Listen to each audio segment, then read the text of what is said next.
Welcome back to my channel, everyone. My name is Peacekeeper aka PK, and today for you guys we are in Arena Breakout, a brand new game to you guys.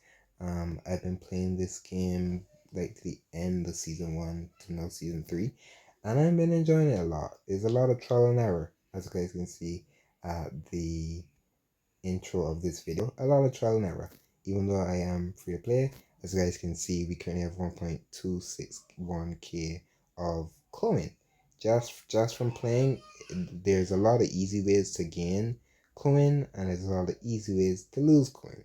So what we're going to be showing you all today mainly are going to be some of the events that I would recommend doing. So this is all just going to be tactical ops. We get into covert ops a little later. As you guys can see right now, there are 3 events in the game: Loot Derby, Northridge Isolation, as well as Broadcast Brawl. There is a fee for Broadcast Brawl, but you can definitely still do this cheap enough to be able to profit. Northridge Isolation is definitely one that I would recommend doing, but there's a but to that. It is very campy.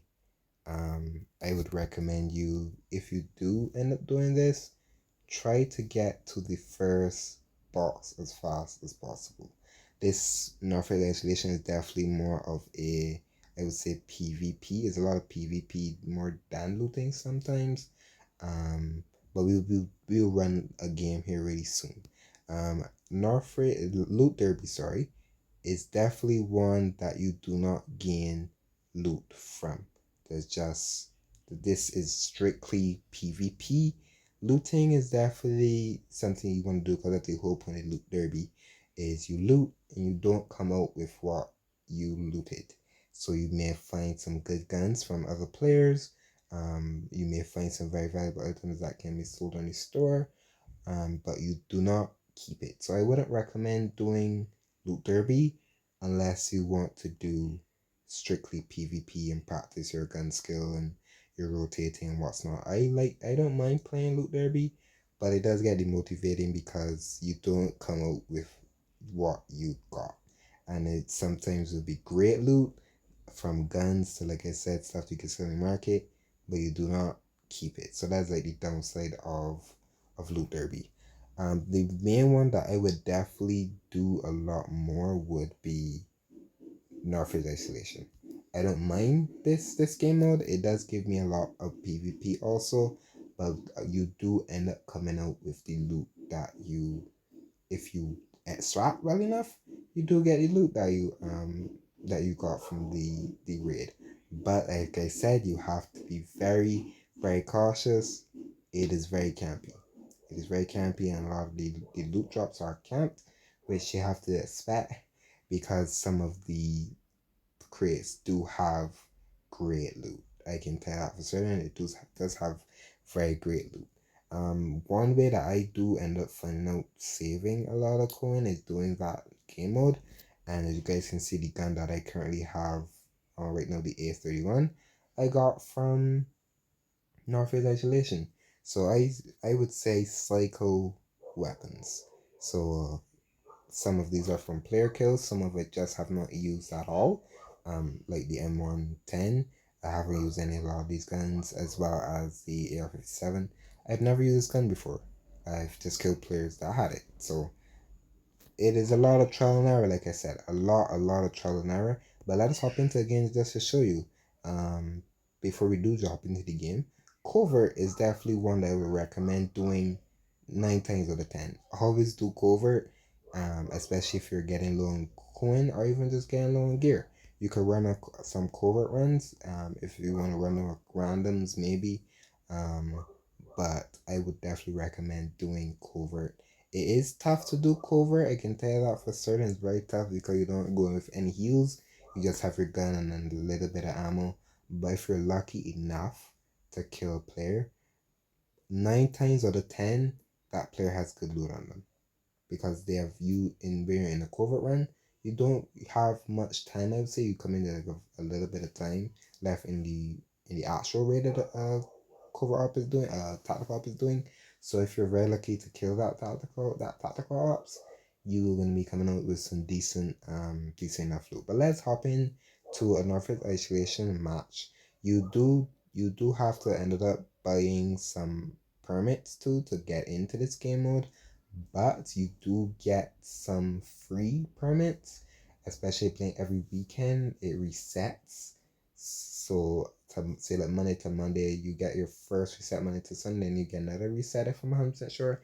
I may be wrong, but you can also buy those permits from contacts. That's a good way of going through. I think it goes from 600, then 2,400, I think, then it goes up. But if you can do the 600 one and just slowly play that throughout, and you can come up with some decent enough weapons, I definitely do that a lot. Sometimes I even play this a little bit as long as I am doing cover ops. So we're just gonna go into the map. We're doing it in Northridge because that's why it's called Northridge Isolation. You just pick a spot, basically. Just pick a spot, and hopefully you can hear the audio. We can just turn the audio up a little bit. I'm not really gonna hear anything. But main thing is you want to try to survive as much as possible. Right now, you're gonna find you're gonna be trying to find the good weapons, as you guys can see on the right hand corner. Distance to confirmation extra point. So you get a decent amount of time to find extra points, and then throughout the raid, I can't remember 100% how the time goes, but you get a certain amount of time when you have to find the next attraction point, and then you also have to find next time when you can actually find the raid. So like the crate itself, and also just the attraction point. So you just hop in here, and you look for this. You just gotta look for supplies. So that's like the biggest thing. Just looking for supplies, um, and also a lot of PvP. So if you want to practice PvP, I would actually recommend doing Northridge Isolation, or just doing the Loot Derby, especially if you want to gain a lot of PvP. Um, I would always tend to do that a lot more than a lot of the other things in the game. But I do like doing tactical ops. I like doing a lot of PvP. It really depends on how you are with PvP and how your gun skill is. My gun skill isn't the best, so I can definitely attain to that. But I still enjoy playing the game a lot more, and practicing PvP is definitely one of them. We do have an enemy here, as you guys can see from the footsteps and stuff. Um, I can't really hear much audio at all. Weirdly enough, I can't hear like zero audio. But we're literally gonna be playing this without audio. I can barely hear anything, to be honest. I can't hear anything. But we're gonna play without it. I know and this game is definitely big on audio. That's just that's definitely heads up. This game is big on audio.